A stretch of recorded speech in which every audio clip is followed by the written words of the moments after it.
ये है आज का गीक फॉर गीक्स का problem of the day. Longest path in directed acyclic graph. So basically problem क्या बोलता है, हार्ड मार्क्ड है, ठीक है। प्रॉब्लम क्या बोलता है, एक weighted directed acyclic graph D A G आपको दिया हुआ है, जिसमें वी वर्टिसेस हैं, number from 0 to v-1 represented by edges. Edges दी हुई हैं, ठीक है, और एजेस वो वेटेड एजेस हैं। तो u2v, u से v एक एज है जिसका वेट w है, ठीक। डिस्टेंस है where the value at index i represents the longest distance from s to vertex v, ठीक है। एक आपका एस वर्टेक्स है सोर्स, उससे हर एक वर्टेक्स के लिए आपको लॉन्गेस्ट डिस्टेंस निकालना है और उसको एक एरे के फॉर्म में रिटर्न करना है, ठीक है।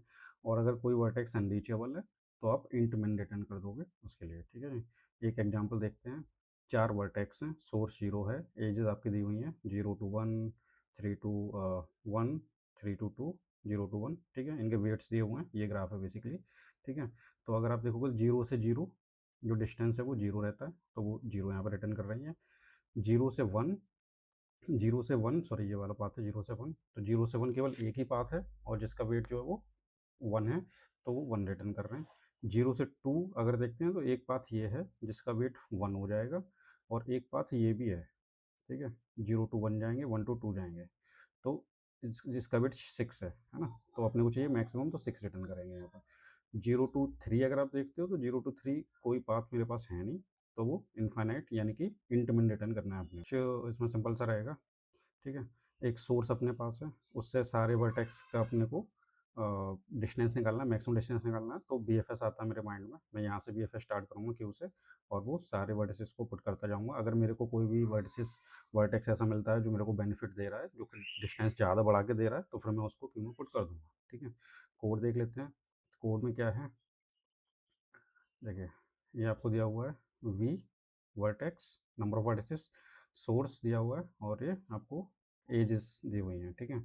तो एजेस से सबसे पहले क्या करेंगे, सबसे पहले अपन ने क्या करा, एक मैक्स डिस्टेंस का एरे ले लिया, ठीक है, जिसमें अपन डिस्टेंस स्टोर करेंगे। इस मैक्स डिस्टेंस के एरे को अपन ने में इंटीरियर डॉट मेन वैल्यू से इनिशियलाइज कर लिया स्टार्टिंग के लिए, ठीक है। Max distance of source, source की डिस्टेंस 0 रहेगी, ठीक है।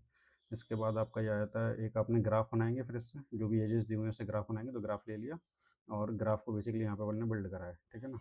यहाँ तक ग्राफ को बिल्ड किया, यहाँ से अपना बी एफ एस का लॉजिक आ जाएगा। ये क्यू ले लिया, क्यू में आपने सोर्स को पुट कर दिया, क्यू जब तक एम्प्टी नहीं है, सिंपल बी एफ एस वाला लॉजिक है। क्यू से पोल किया, जो भी एजेस हैं सारी एजेस उस पोल्ड वर्टिस की अपन ने ट्रेस मतलब ट्रेवर्स करी, ठीक है। और हर एक के लिए अपन चेक करेंगे कि अगर जैसे जो नया वर्टिसेस है अपने पास वो वी है, ठीक है। अगर वी का डिस्टेंस जो है, करंट जो वी का डिस्टेंस है वो अगर लेस देन है यू का डिस्टेंस प्लस वेट से, ठीक है ना। वेट क्या है यहाँ पे, वेट ऑफ बेसिकली जो एज का वेट है, ठीक है ना। अगर वी का distance is less than you का डिस्टेंस प्लस वेट, तो अपन इसको अपडेट कर देंगे वी के डिस्टेंस को, है ना, और क्यू में डाल देंगे वी को, क्योंकि वी मेरे को वेट बढ़ा के दे रहा है, तो मैं वी को क्यू में डाल दूंगा, ठीक है ना। फिर क्या करेंगे, कुछ नहीं, बस सिंपल अपना ये मैक्स डिस्टेंस वाला एरिया यहाँ से रिटर्न हो जाएगा, ठीक है। तो इसकी टाइम कॉम्प्लेक्सिटी, स्पेस कॉम्प्लेक्सिटी की बात करें तो ग्राफ ट्रेवर्स कर रहे हैं बी एफ एस से, है ना, ग्राफ बनाया है और उसको ट्रेवर्स कर रहे हैं, तो टाइम आपका वी प्लस ई लगेगा, स्पेस भी आपका वी प्लस ई लगेगा।